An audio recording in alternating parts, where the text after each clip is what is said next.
Juste en préambule, les assises terres, pourquoi vous avez tenu à être présent aujourd'hui? Qu'est-ce que ça représente pour vous, la tenue de ces assises? La place de l'agriculture dans l'agroalimentaire au sein de cette région qu'est la Bretagne est très importante pour toutes les Bretonnes et les Bretons, pour notre économie, pour notre organisation territoriale. Et donc il était normal que je sois présent à ce moment, à ces assises, qui est un lieu de rencontre, un lieu d'échange, un lieu de débat par rapport à l'avenir de notre agriculture, de notre agroalimentaire et donc de la Bretagne. Quand on parle d'agriculture, on parle production, mais vous avez tenu à parler aussi du rôle de consommateur. Justement, le consommateur fait partie de cette logique. Expliquez-moi un peu.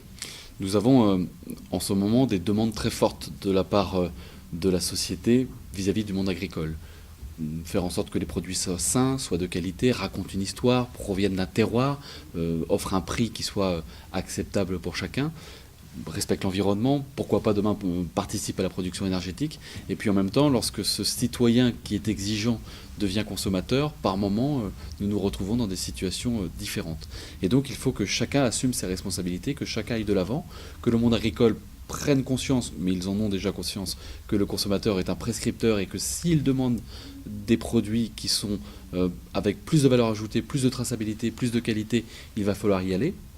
Et qu'en parallèle, nous soyons aussi cohérents vis-à-vis des consommateurs en leur indiquant que leur achat participe à l'orientation des filières, que leurs achats participent à l'orientation de l'agriculture en France.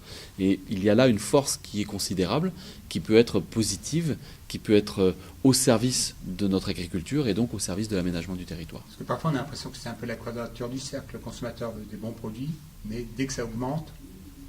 Nous sommes face à des injonctions contradictoires. Et je dis et je redis que le citoyen, par moment, n'est pas cohérent dans ses périodes de vie. Quand il est consommateur, il n'a pas les mêmes choix que quand il est citoyen, il n'a pas les mêmes choix que quand il est salarié, il n'a pas les mêmes choix quelquefois que quand il est électeur. On est à la rentrée des classes, regardez le débat qui existe entre le citoyen parent d'élève qui veut que l'entourage de l'école soit entièrement préservé, et le citoyen papa ou maman automobiliste qui, à un moment donné, quand il a lâché ses enfants, roule dans la ville de manière incohérente par rapport à ce qu'il exigeait lorsqu'il était parent d'élève. C'est la même chose sur l'agriculture et l'agroalimentaire. Il y a une demande très forte de la part des consommateurs d'avoir du prix et d'avoir une capacité d'achat, et je le comprends parfaitement, c'est bien le cœur du sujet dans beaucoup de ménages, mais en parallèle, le citoyen, il exige énormément de choses de l'agriculture. Tout cela a un prix.